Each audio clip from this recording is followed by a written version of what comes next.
TK에서 바라보는 정치, TK가 바라는 정치, 대구 경북의 다양한 목소리를 펼치는 TK 광장의 결투입니다. 정치와 지역 현안을 정조준하는 두 분이죠. 빈틈없는 정밀 타격감을 갖춘 국민의힘 ICT 미디어 진흥 특별위 부위원장이신 정혜영 전 대구시 경제부시장 나와주셨고요. 안녕하세요. 네, 안녕하십니까. 날렵하게 야심을 깨우는 강력한 화력을 장착한 민주당 대구시당 강민구 위원장 나오셨습니다. 안녕하세요. 네, 대구 민주당의 도약은 대구의 발전으로 이어집니다. 강민구입니다. 네. 도약을 함께하는 희망찬 목소리 나와주셨는데요. 두 분 오랜만에 이렇게 한 자리에 뵙습니다. 저희가 두 분을 모실 수밖에 없는 이유가 있죠. 전당대회 돈봉투 의혹으로 민주당이 좀 곤혹스러운데 송영길 전 대표가 귀국을 했잖아요. 이제 상황이 어떻게 될까요? 송 대표님이 어제 귀국하시고 네. 그리고 또 당대표를 하신 분이라서 모든 것을 책임지고 탈당하겠다고 선언도 하셨지 않습니까? 네. 좀 더 본인 입장을 들어보고 사실관계를 파악해 볼 필요가 있다라고 생각하고 그분께서는 자신이 책임질 일이 있으면 네. 당당히 그리고 담담히 받아들이실 것으로 생각합니다. 당당히 또 담담히.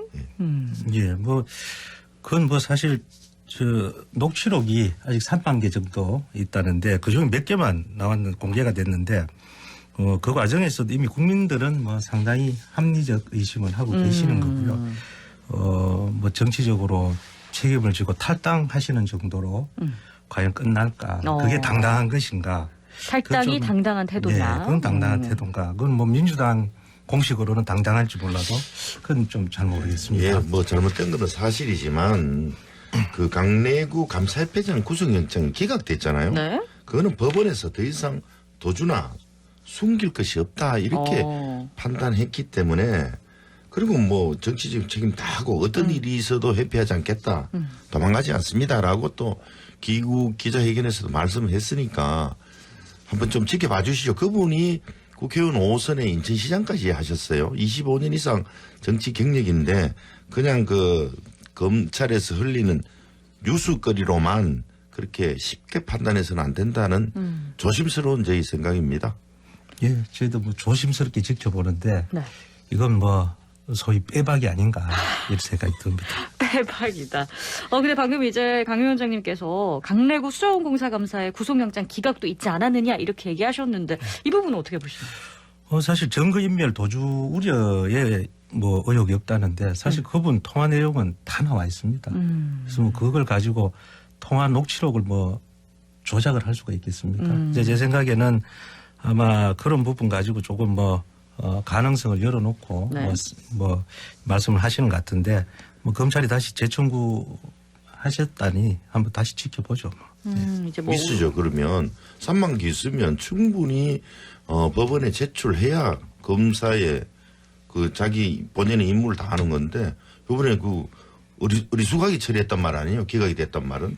그러면 그만큼 실력이 없거나 입증한 증거가 부족하지 않나 이런 조심스러운 녹취록 내용이 좀 전원이 많아서 네네. 그 부분도 좀 논란거리가 있더라고요. 그렇습니다. 확실한 거냐 아니냐 이런 식으로. 그렇죠. 이게 밝혀내는데 사실 녹취록 가지고 이제 하나하나 증거물들을 가지고 준비를 해야죠. 이거 착수 단계죠 지금. 지금 이제 끝난 단계가 아니라 착수 단계죠. 법무부 장관 되고 자꾸 검사들이 자꾸 흘려요 뉴스거리를. 그래가지고 여론을 자꾸 이렇게 호도하려고 그러는데 좀 검사는 검사 본연의 임무에 충실해 줬으면 좋겠다 이런 시민의 한 사람으로서 생각을 합니다. 한 장관 이전부터 과거부터 검찰이 이제 수사 흘렸다. 행태인데 거기에 대한 논의는 지금 특히 타제를 해주셔야 될 것 같아요. 심하잖아요. 좀 부시님 인정 좀 해줬어요. 일단 송 전 대표가 검찰 조사에는 응하겠다, 열심히 하겠다 이런 식으로 이제 기자회견을 했으니까. 예. 지켜봐야 당장 되겠다. 오늘이라도 소환해달라 네. 이렇게 얘기하고 계시잖아요. 그렇죠. 근데 소환은 일정이 있는 거니까요. 그렇죠. 유인태 전 사무총장은 이 정도 건이면 정계 은퇴까지 좀 언급을 했는데 이 부분은 어떻게 해석을? 그러니까 모두에 말씀드렸다시피 송영길 대표께서 지금 급거 귀국도 하셨고 여러 가지 사안에 책임을 대해서 지고 있다? 살펴보고 있으니까 책임질 일이 있으면 분명히 책임지실 겁니다. 그리고 이 일로 대한민국 정치 환경이 좀 더 국민들 눈높이에 맞게 밝아졌으면 좋겠다. 좀 깨끗해졌으면 좋겠다. 네, 그렇게 생각합니다.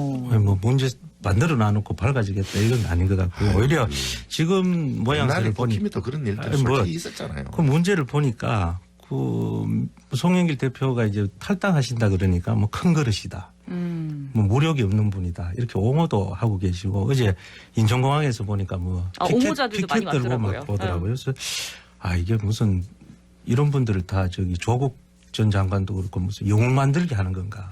그렇죠. 잘못했으면 잘못했다고 솔직하게 이야기하고 반성하고 아니면 사퇴를 하고 하는 게 정상적 일단은 공식이죠. 수사를 저희가 지켜보는 예, 조금 방향으로 지켜봐 가고요. 주십시오. 예, 예. 네네네. 오늘은 내년 총선에 향해 가는 대구 지역의 분위기를 좀 짚어볼까 하는데요.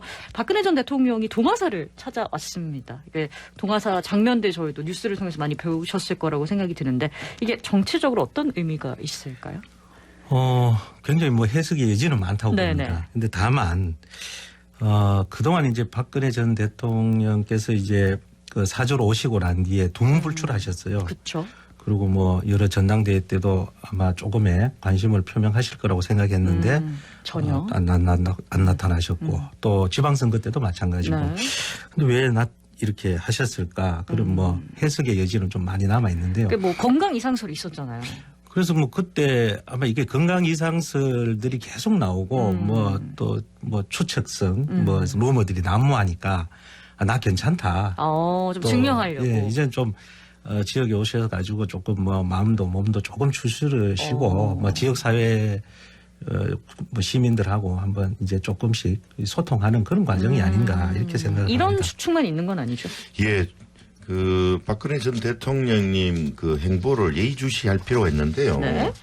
지금 총선이 내년 4월 10일이니까 1년 남았는데 여기에 움직이기 시작했다는 거는 지금 현재 한간에 유영아 변호사도 출마한다. 최경환 전 부총리 그리고 우병우 전 민정수석 친박계들이 다 아주 출마한다는 측근인데. 소문이 네. 있기 때문에 단순한 외출만은 아니다 이런 생각도 듭니다. 근데 단순한 외출이라고 치부할지언정 이제 TK에서 워낙 영향력이 있는 인물이다 보니까 이렇게 우리가 다양한 네, 해석들을 맞습니다. 하고 있습니다. 일각에서는 뭐 신당 창당설까지 나오더라고요. 이렇게 되면은, 그러니까 친박계가 움직이게 되면 어떻게 내년 선거에 TK 지역에 변화가 좀 생길까요? 이건 뭐 진짜 가정인데요. 아마 신당 창당이라는 부분들은 뭐 과거에도 그런 뭐 개연성들은 충분히 있다고 봅니다. 근데 다만 이제 네. 이게 실제로 창당이라든가 이런 네. 뭐 이 집단적인 어떤 그런 정치 세력화로 만들어지려면은 네. 현재 이제 현 정권과 국민의힘의 지지율이 어떻게 될 건가 또 공천 뭐 이후에 파동에 따른 어떤 집단 공천이 아마 반발 가장 뭐 이런 크겠죠. 부분들도 뭐 가능성이 있을 수 있고요. 또 민주당에서도 지금 이낙연 전 총리를 중심으로 하는 또 새로운 세력들 또 금태섭 또 김종인 위원장도 지금 제3지대. 그렇죠. 그래서 이게 아마 굉장히 많이 맞물려 있어요. 그래서 이런 부분들이 이 올 가을 뭐 겨울을 넘어가면서 아주 본격적으로 뭐 이렇게 정치적 역학관계를 그러면 이제 이루어질 거라고 공천 봅니다. 탈락자가 많이 발생을 하면 신당 창당의 무게가 실릴 것이다 이렇게 보시는 건가요? 실제로 뭐 그런 부분들 또 가능성은 배제할 수 없습니다. 다만 이제 지금 TK에서는 네. 국민의힘이 이제 여당입니다. 그러니까 여당은 또 공천 탈락이나 이런 부분에 대해서도 다양한 카드들을 쓸 수 있는 그런 또 힘이 있기 때문에 네. 뭐 진짜 뭐 찻잔 속에 태풍이 될지 또 정말로 거대한 뭐 바람이 될지 한번 생각을 해볼 문제가 있습니다. 예, 우리 민주당은 뭐 분당할 일이 없을 것 같은데 저렇게 추측을 해버리면 어떡하려는지 모르겠어요. 뭐 우리도 추측입니다. TK 지역에 지금 12개 지역이잖아요. 지금 그렇죠. 대구만 이야기하면 네. 여기에 지금 소문이 두세 명 빼고 다 바꾼다 이런 소문이 막 돌아요. 동요가 크겠는데요. 그렇습니다. 그래서 이번에 윤재옥 의원이 원내대표가 되셨잖아요. 그렇죠. 65표 받고 윤핵관들이 적극적으로 밀었는 분이 김하경 의원은 44표를 받았는데 윤재욱 의원이 됐는 거는 윤재욱 의원이 최대한 대구의 공천을 막아주겠다라는 말을 해가지고 당선됐다는 후문이 있거든요. 그냥 지켜준다고 이제 예, 공약을 지켜준다. 했다. 너 당신네들 대구 국회의원, 경북 국회의원 지켜주겠다. 이래가지고 뽑혔다는 설이 강해요. 그 뭐 친박계라든지 무슨 뭐라든지 우리는 우리 길로만 대구 민주당은 열심히 가고 우리는 똘똘 뭉쳐 있을 거로 저는 확신하고 있습니다. 뭐 그동안 모든 총선에서 한 60% 정도 뭐 바뀌었어요. 뭐 지난 21대 때도 뭐 7분이 초선이잖아요. 네. 그래서 항상 뭐 정치 그 총선이 이루어지면은 많이 이제 변화가 일어나기 마련인데 그걸 과연 뭐 강제적인 물갈이다. 그래서 뭐 지역민의 선택을 받는 추세적으로는 뭐 자연스러울 것이지 않겠냐? 자연스러울 수 있다고 봅니다. 아니죠. 그냥 국힘 뭐 후보가 되면 무조건 찍어주니까 지도부에서 그냥 막 바꾸잖아요. 좀 이제 우리 존경하고 사랑하는 대구 시민들께서도 민주당 아들 괜찮은 아들 많으니까 좀 한번 믿어주기를 간곡히 기대해 보겠습니다. 이제 공천 지켜주겠다고 언급한 윤재욱 의원이 이제 원내대표가 됐고, 그러니까요. 이러면서 김기현 당대표가 박근혜 전 대통령 만나는 게 이제 취소가 됐단 말이에요. 이거는 뭐 우연인지 절묘한 또 정치적 모종의 정치적인 뭐 관계가 있을지. 그거라기보다는 네. 제가 뭐 확인한 바에 따르면은 아마 대통령과 박근혜 전 대통령과 이제 일정을 조율하는 과정에서 4월 19일이 나왔는데 아마 조율 과정이었고요. 네. 그런데 뭐 4.19 기념식을 참석을 안 하실 수 없는 그런 상황이고, 그래서 뭐 억측이 난무하죠. 뭐 중도 확장이냐, 뭐 보수 대결집이냐를 두고 이걸 뭐 포기했다 이렇게 말씀을 하시는데, 포기까지. 뭐 사실 제가 봤을 때는 일정상의 문제라고 봅니다. 그래서 뭐 곧 만나시겠다고 지금 뭐 협의를 하고 있는 거라고. 너무 순진하게 지금 해석을 하고 계신데 저희도 지금 대구 민주당도 우리 당사 이전을 오늘 하거든요. 그래서 5월 10일이냐 13일이냐 해서 당대표님을 초대하려고 그러니까 벌써부터 저희들은 벌써 2주 전부터 일정이 다 나왔다. 다 해서 아마 5월 10일 날 오실 것 같은데 하여튼 당대표 일정을 급작스럽게 바꿨다. 의도가 있다. 그런 것은 무조건 그 메시지나 입장 차이가 이견이 생긴 거예요. 제 생각에는 박 대통령을 만나는 게, 전 대통령을 만나는 게 윤석열 대통령 잘못하면 힘 빼는 거 아니냐. 그리고 지금 현재 국힘은 박근혜 대통령을 탄핵한 사람들이 많잖아요. 거기에. 그래서 그걸 만나는 게 적절하냐. 그리고 또 내년 총선에 도움이 될까? 이런 생각이 많다 보니까 지금은 만나는 게 아니겠다라는 이야기를 어느 날 갑자기 측근히 이야기했겠죠. 그러니까 우리 윤석열 대통령의 매일 업혀다니는 김기현 대표는 뭐 그래, 그러네 하면서 취소해야 되겠다 이래 생각하신 거 아니겠습니까? 뭐 거의 뭐 정치를 해석으로 하시는 것 네, 같아요. 일단 안 만났습니다. 안 만났고요. 안 만났고 이제 박근혜 대통령은 자신만의 행보를 이어갔단 말이에요. 그러면 예. 이제 친박계 출마설이라든가 뭐 신당 창살설이라든가 이게 다 박근혜 전 대통령이랑 관련된 이슈인데 이게 만약 현실화되면은 국민의힘이랑 민주당 대구 지역의 TK에 어느 쪽에 더 유리할까요? 만약에 뭐 출마를 많이 한다 아니면 신당을 창당을 한다 이렇게 됐을 때는 예. 어떻게 민주당이 저희들은 유리해질까요? 뭐 일견 딱 생각하면 네.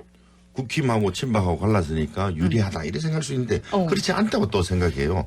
우리 대구 시민들은 국힘을 상당히 사랑하시잖아요. 국힘이 또 찢어지면 안 되는구나 싶어서 그럼 몰표를 줄 확률도 있다고 생각해서 결코 대구 민주당이 유리하다 생각하지는 않고요. 네. 우리 민주당, 대구 민주당은 누가 출마를 하든 신당 창당을 하든 말든 유불리 따지지 않고 좋은 후보 내고 민생 챙기는 이런 모습으로 아이고 자들도 이제 대구 민주당도 우리 자식이다 이렇게 생각할 수 있도록 그렇게 노력하겠습니다. 아까부터 이제 계속 우리만의 길을 간다. 그 부분은 뭐 강 위원장께서 매우 국민의힘에 좋은 해석을 해주신 것 같아요. 근데 다만 이제 국민의힘으로서는 아마 이런 신당이 창당이 되면 그 과거에도 봤다시피 2010년도에 친박연대 같이 박근혜 대통령 전 대통령이 그때 이제 당에 계실 때인데 탈당도 안 했는데 친박연대가 상당히 힘을 얻고 뭐 조원진 의원 같은 분이 당선이 됐어요. 아마 그런 사례들이 이제 현실화된다면 조금 우려되는 게 사실이고요. 아마 국민의힘으로서는 조금 불리할 수 있는 작용이 있는데 아까 뭐 좋은 해석대로 강 위원장께서 아마 몰표, 그러니까 지금은 아니다. 정권 초기에 내년에는 몰표 안 갈 겁니다. 지지를 좀 해줘야 된다. 뭐 이런 해석도 그렇죠. 가능하겠네요.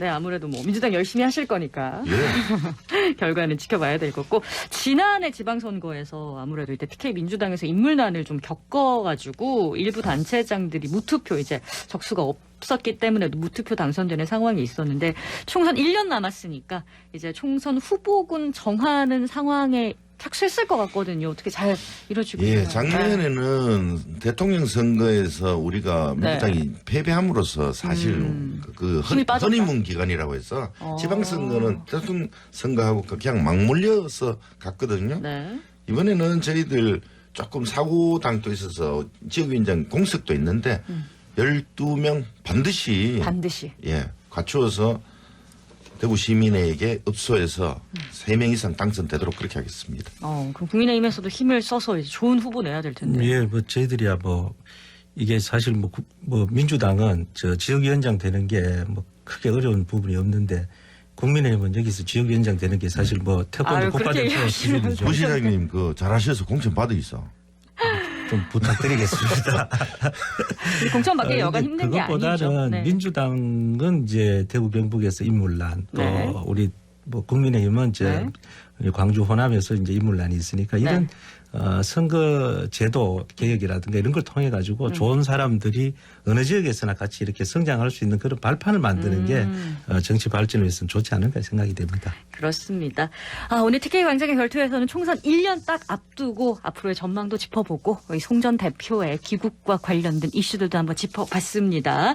국민의힘 ICT 미디어 진행 특별위원회 부위원장이신 정혜용 전 대구시 경제부시장 그리고 민주당 대구시당 강민구 위원장과 함께했습니다. 두 분 고맙습니다. 네, 고맙습니다. 감사합니다.